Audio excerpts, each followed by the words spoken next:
Hello, today I'd like to show you the Chinese Voda Phone V2. This phone is less than $100 and there's a very good reason for that, and I will show you by showing you the phone.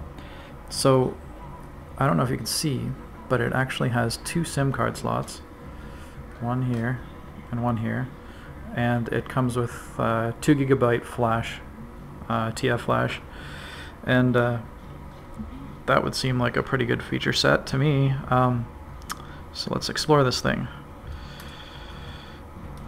Put in the SIM.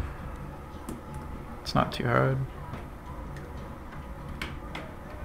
Put in the battery.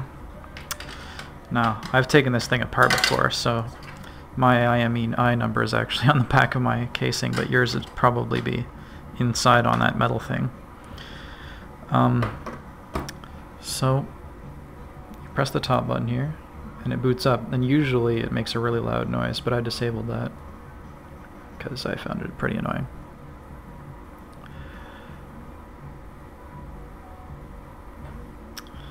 Now, to give you an example here, you can call.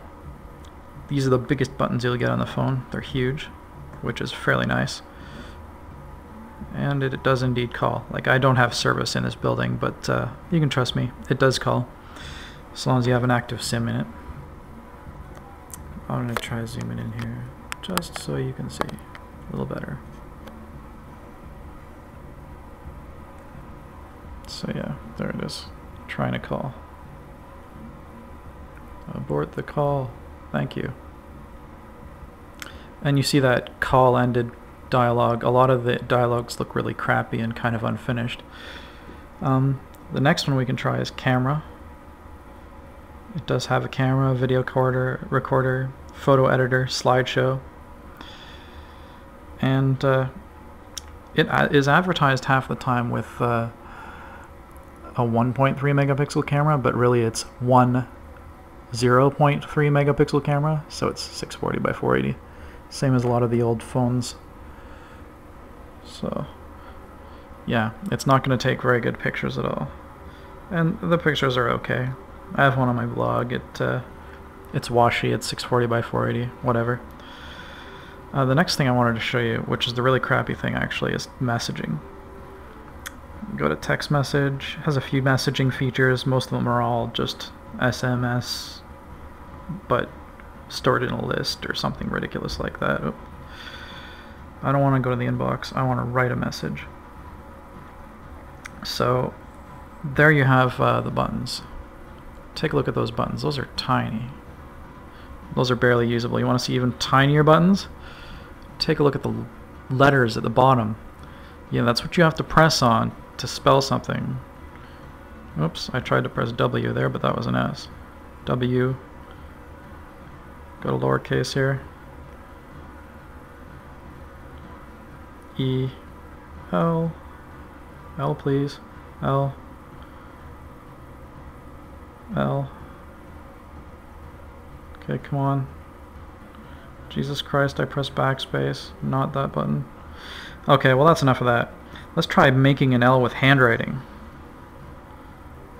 Hey, it found it. Okay, so space. Let's try an E. An F? Yeah.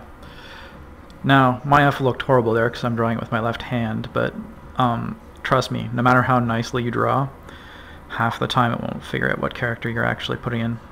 They probably only tested it in Chinese or something weird anyway, I don't know. But it doesn't really work. And text messaging is horribly broken. It really is awful. Now, there are other features, like for example, if you click multimedia, you have an audio player. That audio player doesn't work. It comes with a text file on the TF card that they give you, and I think you're supposed to keep that and edit it and put your songs in it. And you're supposed to also know this, but because it doesn't say anything in the manual. So when I put MP3s in this, it didn't find them and can't use them. To play MP3s, I have to select them individually from the file menu and click play. Also, the sound sounds like it's in mono and really crappy. It's supposed to be supporting stereo Bluetooth, but I don't think it does. It sucks. So, let's reactivate that. It does have that cool slider thing. Here, I'll show you. I can go to the standby menu and press that little home button there or whatever. And then you slide your finger across. Ooh, it comes back from standby. So they obviously tried to copy some iPhone features there, but did a horrible job of it.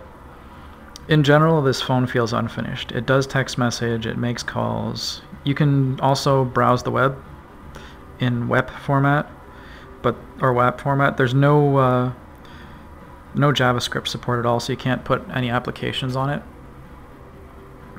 It's pretty awful in that respect. I have no service in this building, so I can't exactly show you a web page, but it's just WAP. It's normal. It supports WAP images and stuff, though, so that's kind of cool. Would a normal person be happy with this phone? I expect not. I wouldn't even bother because it looks kind of crappy. It's small, though. It's really nice how small it is. It's smaller than an iPhone, and it's really light. So if you want something that just barely makes calls for just less than $100, go for it. But otherwise, it's not really worth the price of admission. It's really awful. If there were ever a hacked firmware for this that were any good at all, it might make it worthwhile. But the firmware that comes with it is just awful.